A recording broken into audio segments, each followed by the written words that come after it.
But Narvaez is still in front. It's going to be desperately close. We get Pogacar in the mix now. Pogacar sprinting alongside Lidl-Trek. Pogacar over the upper sprint, sweeping past the Lidl-Trek. Consoni on the wheel of the Maglio Rosa. That is ridiculous. 400 metres to go. Pogacar goes again. He is leading out Jonathan Milan. Consoni comes off his wheel. Jonathan Milan. There's Olav Kooij out of nowhere. Phil Bauhaus also in the mix. Caleb was there, but none of them got to Narvaez yet.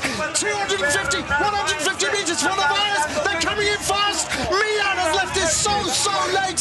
Here he comes, the Maglio Ciclamino. Kooij down the middle. Kooij down the middle. Milan from Kooij. Or is it Kooij? Oh, Kooij puts his arm in the air. That was mighty close.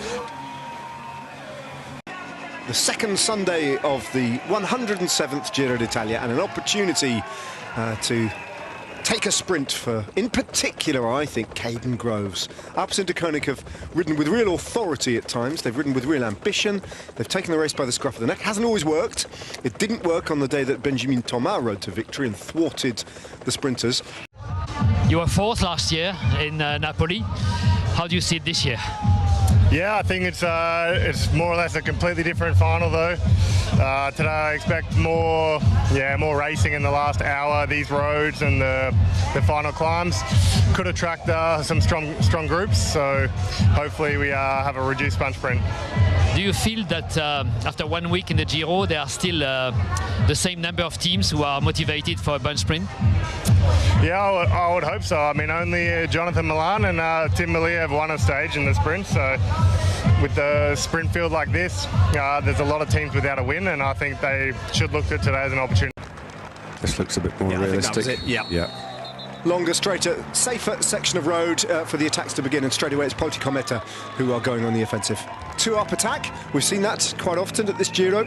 Good tactic to try and place a rider up the road. And they have gone clear on their own. So no Cofidis riders who we thought we'd see attacking. VF look like they're moving up the outside. They have to go after the Poti Cometa two-up attack, don't they? Well, there we go. I think this might be the pattern of the day. Johnny, if you could choose a stage to win, would it be the one of Napoli? You know, last year I was really close. I finished second behind Matt. I was pretty tough. I have to say, pretty tough stage. And today will be the same. I think the final is really up and down. Is like this will become tough for me as a sprinter. But we will try to do our best, of course. We will see. I'm really looking for, but we have also to say that it's also tricky final. We'll become super nervous, and we will see how it will go. I don't think he is. So it looks like it's all in for Pietrabon's fortunes on all fronts. Yeah, Andrea Pietrabon rolls through in first place at the Mandragoni sprint. So conversations there between Piccolo and one of the Soudal Quick-Step riders. Yeah, Bert van Lerberger, I think, having a word with Piccolo.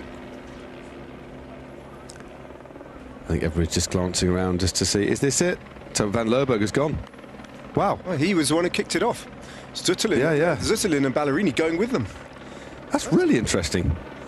There we go, swings off. Oh, crash at the behind. back. A couple of Grenadiers have gone down, including Thomas and Max Schachmann. Well, there we go. Doesn't seem too panicked, does he, Thomas? No. Or bashed up. Got a mechanical issue there. This looks like it's changed, Jan. There it is. No. Spectacular happens, but no, that notably, he'd already signalled to his teammates, just don't bother today. Yeah. I haven't got it. Just threw the towel in there. Pietrabon goes over the Cat 4 climb, the only categorised climb of the day, in first place, and they motor on. Picks up 3. And maybe everybody's going to expect something on the final climb, so why not go on the penultimate climb? It's Connor Swift that led, but look at that big stinging acceleration. Conchi actually can't respond. He's dragging him back slowly rather than jumping across. But Narvaez is still in front. It's going to be desperately close. We get Pogacar in the mix now. Pogacar sprinting alongside Lidl-Trek. Pogacar over the upper sprint, sweeping past the Lidl-Trek. Consoni on the wheel of the Maglio Rosa. That is ridiculous. 400 metres to go. Pogacar goes again. He is leading out Jonathan Milan. Consonni comes off his wheel. Jonathan Milan, there's Olav Kooij out of nowhere. Phil Bauhaus also in the mix. Caleb was there, but none of them got to Narvaez yet. 250, 150 metres for Narvaez. They're coming in fast. Milan has left this so late. Here he comes, the Valley Ciclamino. Kooij down the middle. Kooij down the middle. Milan from Kooij. Or is it Kooij? Oh, Kooij puts his arm in the air. That was mighty close.